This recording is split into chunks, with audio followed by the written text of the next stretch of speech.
नमस्कार साथियों, मैं मनीष भारती संस्कृति आईएएस प्लेटफॉर्म पर आप सभी का स्वागत करता हूं। साथियों, जैसा कि आप जानते हैं, यूपीएससी प्रारंभिक परीक्षा 2025 को ध्यान में रखते हुए हम लोग प्रत्येक दिन करंट अफेयर्स का रिवीजन कर रहे हैं। 5 टॉपिक लेकर के आते हैं।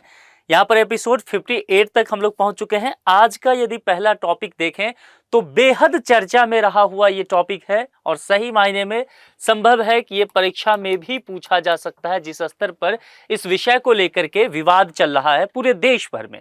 क्या है ये? अपार आईडी को लेकर के बात किया गया है। इसके संदर्भ में निम्नलिखित कथनों पर विचार आपको करना है। और क्या कहा गया है इसमें अपार आईडी के विषय में?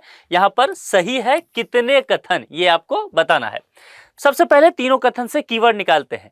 यह सरकार द्वारा वन नेशन वन स्टूडेंट के रूप में वर्णित 12 अंकीय आईडी कार्ड है। यानी कि एक आईडी कार्ड होगा जो 12 नंबर का रहेगा, जैसे मोबाइल नंबर 10 का होता है ना, ठीक है, ऐसे जैसे आधार कार्ड का नंबर होता है, ऐसा ही ये कहा जा रहा है कि सभी स्टूडेंट को, पूरे देश के स्टूडेंट को वन नेशन, तो वन जो है स्टूडेंट, इस व्यवस्था को करने के लिए एक 12 अंक का आईडी कार्ड दिया जाएगा। ठीक है, इसे जो है यूडाइस प्लस पोर्टल के माध्यम से तैयार किया जाता है, यानी कि पोर्टल का नाम आपको ये देखना है।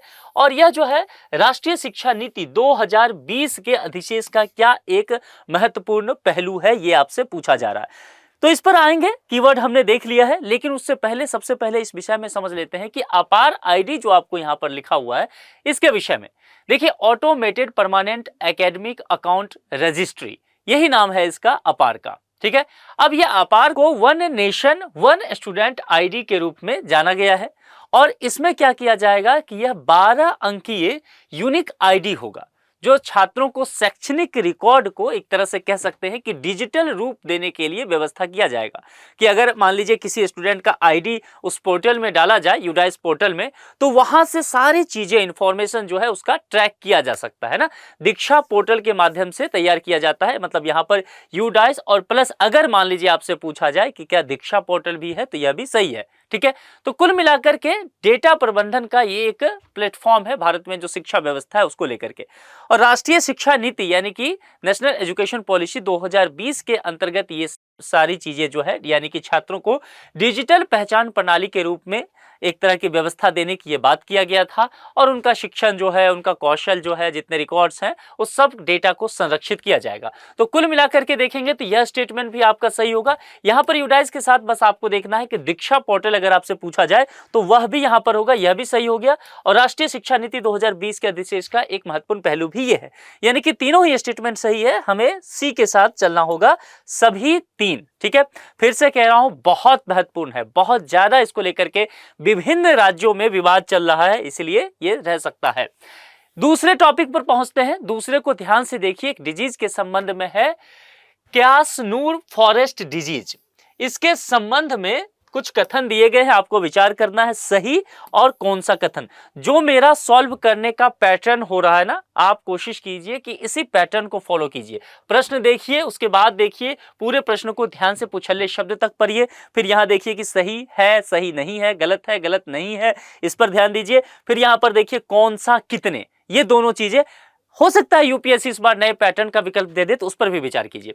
अब फिर यहां पर आइए और कीवर्ड सबसे पहले निकालिए। परेशान नहीं होना है कि अरे ये तो पढ़ के हमें आया ही नहीं, विकल्प पढ़ना है। विकल्प कई बार बहुत आसान होता है। देखिए, यह एक जीवाणु जनित, सबसे पहले जीवाणु की बात किया गया है कि क्या यह जो है जीवाणु जनित रक्तस्रावी बुखार है। चलिए, इसे मंकी फीवर के नाम से जाना जाता है, दूसरी बात। और फिर यहां पर कहा गया है कि इसकी पहचान सर्वप्रथम क्या कर्नाटक में हुआ है।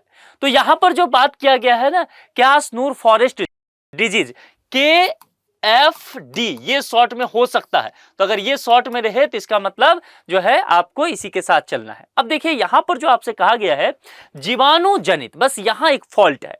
दरअसल ये जो है वह विषाणु जनित होगा, यानी कि वायरस को लेकर के बात किया गया है ना। 3 इडियट में एक नाम था ना, वायरस, तो भूल जाए तो ध्यान रखना है, ये वायरस जनित होगा, विषाणु जनित रक्तस्रावी बुखार है। इस फैक्ट के वजह से ये स्टेटमेंट गलत हो गया। अब इसे मंकी फीवर, निश्चित तौर पर इसे मंकी फीवर कहा जाता है, क्योंकि सबसे पहले इसका पहचान जो है बंदरों में ही किया गया था और फिर वहां से मनुष्यों में यह फैला, तो इसे मंकी फीवर के नाम से कहा गया। और इसकी जो कहा गया है कि पहचान क्या कर्नाटक में हुआ, निश्चित तौर पर कर्नाटक में। अगर कुछ स्टेटमेंट बढ़ा दे तो यहां एक फैक्ट देखिए, कर्नाटक में कब, तो 1957 में हुआ था। पहली बार इसकी पहचान कर्नाटक में। और दरअसल ये जो आपको क्यासनूर फॉरेस्ट है ना, दरअसल यहां पर कर्नाटक में एक फॉरेस्ट है, एक जंगल है जिसका नाम है क्यासनूर फॉरेस्ट। तो इसी फॉरेस्ट से, ये जो क्यासनूर फॉरेस्ट है, इसी फॉरेस्ट से पहली बार पहचान 1957 में इस वायरस से जनित डिजीज का किया गया था। इसीलिए इस डिजीज का नाम भी जो है क्यासनूर फॉरेस्ट डिजीज रख दिया गया। मामला समझ में आ गया? ये इंपॉर्टेंट है और यहां से चूंकि बायोटेक से प्रश्न आता है तो यहां से अगर प्रश्न आ जाए तो आपको ये चीज ध्यान रखना है। तो देखा हमने कि पहला गलत हो गया और दूसरा और तीसरा सही हो गया। कौन सा कथन सही है आपसे पूछा गया? दूसरा और तीसरा सही है, तो दूसरा और तीसरा डी के साथ हम चलेंगे, है ना। तो ये दूसरा प्रश्न हो गया। तीसरे पर चलिए, राजस्थान कोचिंग सेंटर, ये इंपॉर्टेंट है।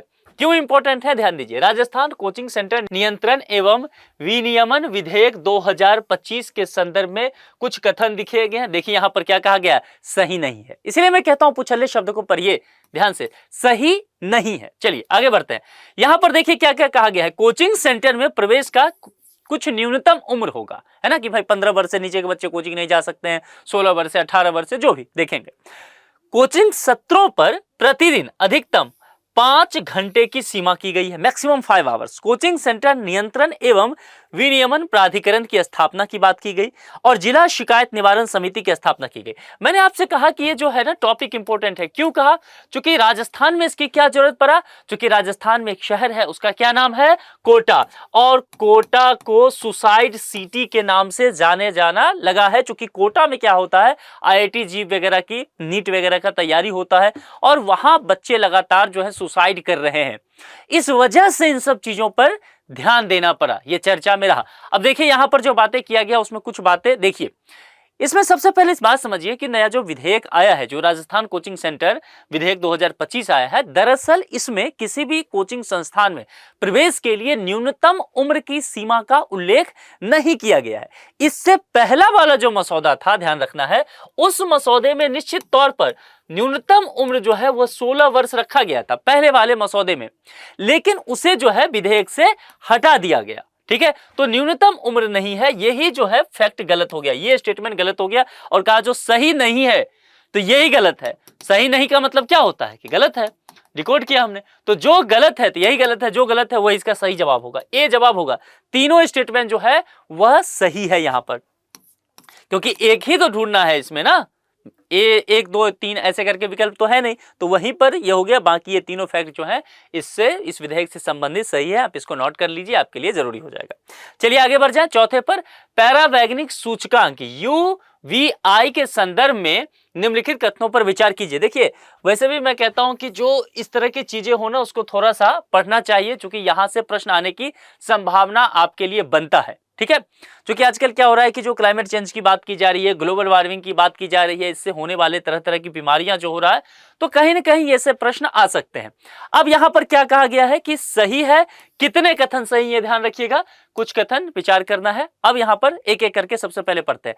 यह सूर्य से आने वाली पैरावैग्नि विकिरण यानी कि UV विकिरण के स्तर की माप है, जो सूचकांक किया गया, देखिए नाम ही है पैरावैग्निक सूचकांक UVI। ठीक है, आगे इसे WHO, UNEP और WMO जैसी संस्थाओं के सहयोग से विकसित किया गया है। इस सूचकांक को ये 3 संस्था देखेंगे। और उच्च पैरावैग्निक सूचकांक जो है क्या त्वचा एवं प्रतिरक्षा प्रणाली पर क्या प्रभाव डालता है? प्रतिकूल। प्रतिकूल प्रभाव मतलब क्या होता है? आप ऐसे समझिए सीधा कि बैड इफेक्ट जिसको कहते हैं, बुरा प्रभाव। ठीक है, प्रतिकूल मतलब अनुकूल नहीं, हमारे अनुकूल नहीं, हमारे प्रतिकूल, है ना, हमारा बुरा चाहने वाला। तो ये 3 स्टेटमेंट यहां पर है। अब सबसे पहले इसके विषय में कुछ समझ लेते हैं। देखिए पैरावैग्निक सूचकांक जो है ना, सूर्य से आने वाली जो पैरावैग्निक विकिरण है यानी कि UV रेडिएशन जिसको आप कहते हैं, तो UV रेडिएशन के स्तर की माप है ये दरअसल। और यह सूचकांक यह दर्शाता है कि सूर्य की UV किरणों का प्रभाव कितना अधिक होगा। ठीक, पहली बात ये हो गया। तो यहां पर जो है आपसे यही पूछा गया था, तो ये स्टेटमेंट तो यहां पर देखिए सही होता हुआ नजर आएगा।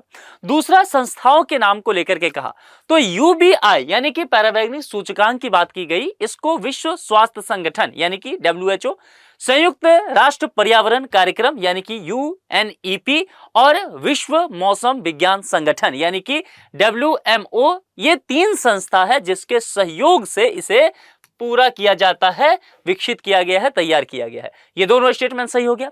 तीसरा क्या कहता है, जो आपसे त्वचा के और प्रतिरक्षा प्रणाली के प्रतिकूल प्रभाव पर की बात किया है। देखिए, उच्च पैरावैग्निक सूचकांक जो है त्वचा पर सनबर्न, समय से पहले बुढ़ापा यानी कि एजिंग की बात जो कहते हैं, और त्वचा स्किन यानी कि स्किन कैंसर इसका कारण बन सकता है। निश्चित तौर पर ये सही बात है। और इन सब से क्या होगा कि हमारे बॉडी का जो इम्यूनिटी सिस्टम है, प्रतिरक्षा प्रणाली, वह क्या हो जाता है, कमजोर हो जाएगा। तो जाहिर सी बात है, यही कहा गया है कि उच्च पैरावैग्निक सूचकांक यदि हो गया, ये इंडेक्स अगर इस तरह से दिखाता है, तो हमारे त्वचा, अब त्वचा से क्या होगा, स्किन कैंसर, और यहां प्रतिरक्षा प्रणाली यानी कि इम्यूनिटी सिस्टम जो है वो कमजोर होगा। तो निश्चित तौर पर हम पर तो हमारे स्वास्थ्य पर भी और त्वचा और प्रतिरक्षा प्रणाली पर प्रतिकूल प्रभाव डालेगा, यानी कि बुरा प्रभाव पड़ेगा। मामला समझ में आ गया? तो यह भी सही है, यानी कि ये तीनों की तीनों स्टेटमेंट यहां पर सही होगा। कितने सही हैं? 3, सभी 3 सही हो जाएगा। मामला समझ में आ गया? इंपॉर्टेंट है, ये ध्यान रखना है। आगे बढ़ जाए, 5वें पर, बहुत इंपॉर्टेंट, अभी अभी रिपोर्ट आया है, ठीक है, 5 स्टार लगा दो। आजकल यूपीएससी इस तरह के प्रश्न पूछने लगी है। विश्व खुशहाली रिपोर्ट 2025, वैसे भी रिपोर्ट, स्कीम, सूचकांक, जहां पर इस तरह के चीजें रहे उसको पढ़िए। फैक्ट ही तो आता है, कुछ ज्यादा मेहनत करना ही नहीं है, फैक्ट है, बस थोड़ा सा बस ध्यान रखना है, याद रखना है, चीजें बन जाएगा।